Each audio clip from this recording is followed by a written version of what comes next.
December 14th, 1994, Trumbull County, Ohio. Just after midnight, a series of calls was received by 911 operators. These reports all involved one thing: low-flying UFOs. The majority of these calls were heard by dispatcher Roy Ann Rudolph.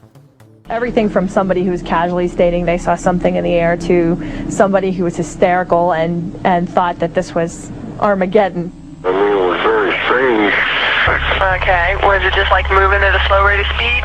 It wasn't as slowly, it was fastly, but it was coming down. We just kind of took it for, okay, this is people being hysterical over a weather balloon, or this is people being hysterical over a plane or a helicopter. I wonder, did you have anyone call you about a strange plane or airplane or something in the air? Where? I was coming down Sampson Drive. I don't know what it was. It was a flying saucer. What did it look like, ma'am? It was like almost like an iridescent color. It was like a bluish purple. But because of the extraordinary number of calls, Rudolph decided to notify the police of Liberty Township. The first police unit contacted thought that the reports were probably nothing to worry about and that a plane was probably flying low. Sergeant Toby Maloro was the first officer on the scene. It took a few minutes. We kind of laughed about it. I believed that I was going to see, if anything, a plane was landing or a plane was low. That's what I assumed I was going to see.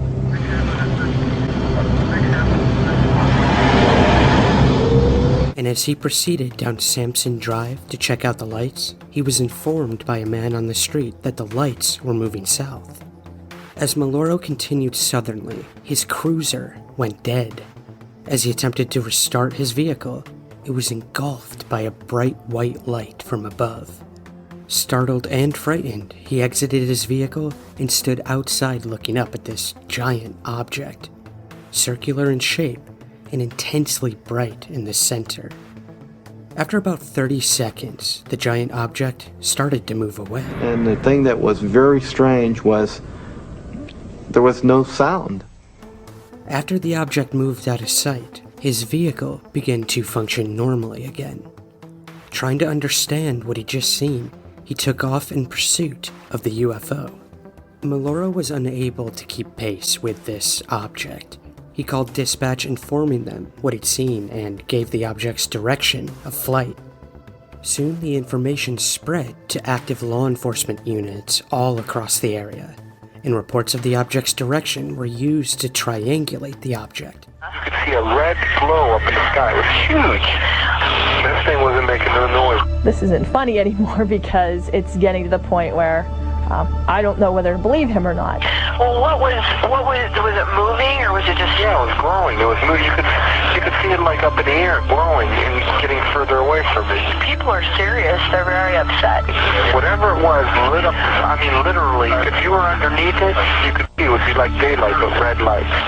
Dispatcher Rudolph later stated that at least 14 to 15 officers had seen the UFO. The reports of the object and its movements were openly discussed among the officers on the police radio.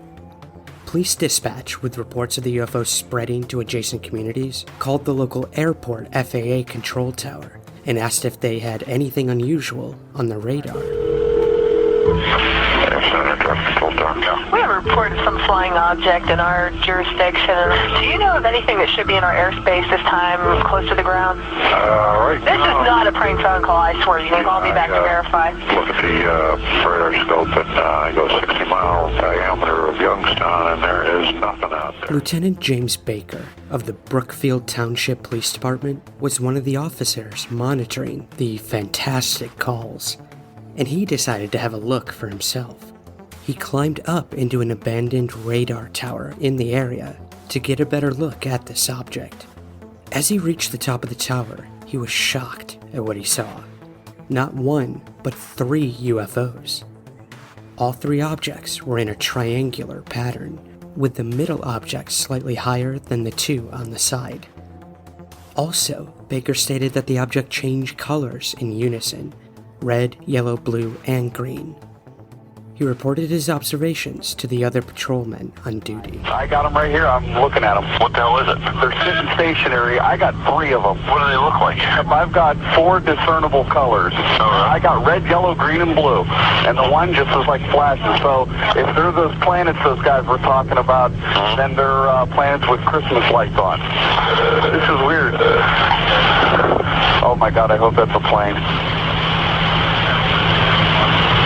Oh, please be a plane. Oh, please. Astronomers have tried to explain away the sightings as simple stars that appeared to be low in the sky and appeared to be changing colors.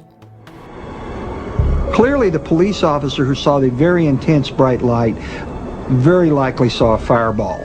A fireball is a very, very bright meteor that can be many times brighter than the full moon. I think the car stalling was just a coincidence, had nothing to do with this whatsoever. Obviously, it had to be involved in my cruiser shutting down. There was no problem with my car because it started back up. I was told that it may have been the planet Mercury. It was not the planet Mercury. Some have theorized that the object seen by the policemen of Trumbull County was a top-secret craft from the Youngstown Air Reserve Base. However, Captain John Keatak from the base stated that there were no planes or experimental craft flying that night. I can't, speak for other people who say they may or may not have seen something. What I can talk from with authority is what happened here at the base and what our involvement was, and there was apparently none. The policemen of Ohio have spoken often about what they saw on December 14th, 1994. Police cars that inexplicably stalled, light beams engulfing the vehicles, one or more structured craft of a nature never seen before or since. The 1994 sightings of Trumbull County have never been adequately explained, and as usual, leave us with more questions than answers. I'm not saying what I saw was a spaceship from outer space, okay? What I'm saying is I saw an object that was not normal for this area. It gave off an intense light. It shut my cruiser off, including my radio. I lost contact with the 911 center, and it didn't make any noise. It's something that I've never seen before, I've never encountered before, and I haven't encountered it since. I do believe that they saw something. I don't believe that it was a star. There was something there. What I walked away from that night was a feeling that this was a lot bigger than just a couple people saying they saw a light in the sky.